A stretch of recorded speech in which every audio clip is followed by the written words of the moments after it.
আসসালামু আলাইকুম, welcome to my Facebook page অনুভূতির গল্প। অনুভূতির গল্পে আপনাদের সবাইকে স্বাগতম। আজকের ভিডিওটা একেবারে অন্যরকম। আমার টাকা আমি দিব, যেমনি খুশি তেমনি দিব। আজ আমি আর ডিপজল ভাই চলে যাইতেছি, যে দেশে টাকা পাঠাবো ওইটা আমরা বিকাশে পাঠাবো। মূলত এখান থেকে কোনো টাকা পাঠানো হয় না, এখানে রিয়েলগুলো আমরা একজন দোকানদারকে দিই, আর ওনার শুভাকাঙ্ক্ষী যে আছে বাংলাদেশে একজন এজেন্ট, আর ওই এজেন্টে আপনাদের মোবাইলে টাকাগুলো ট্রান্সফার করে।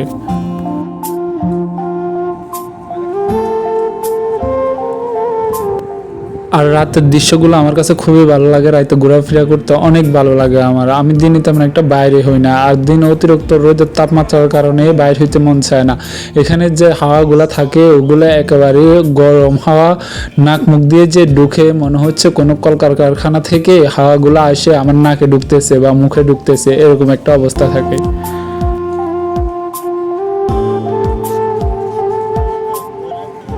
আমার মতো আজ ডিপজল ভাইয়ের মনটাও আজকে খুব ফুরফুরে, কারণ হচ্ছে যাই মাসের শেষে যখন টাকাটা আসে পরিবারকে পাঠাবো, তখন সবার মনে খুশি হয়ে যায়, সবার মনে আনন্দ কাজ করে।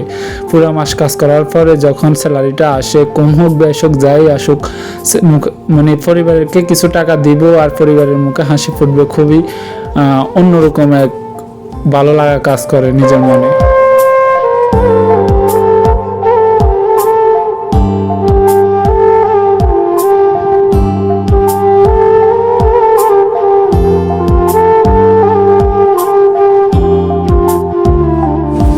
কি সমস্যা আপনার আমার ফ্যামিলি তো দেয়।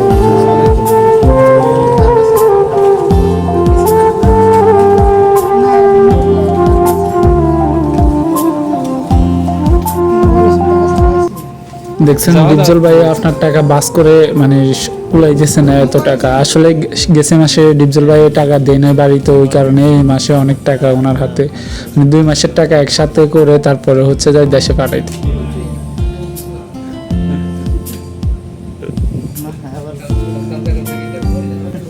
আর সৌদির লোকটা আমাদের সাথে অনেক মজা করতেছে।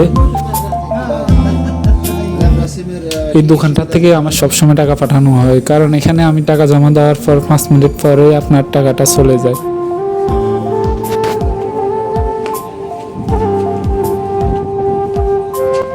আজকের ভিডিও এতটুকু পর্যন্ত ছিল, তো সবাই ভালো থাকবেন, আমার জন্য দোয়া করবেন। আল্লাহ হাফেজ।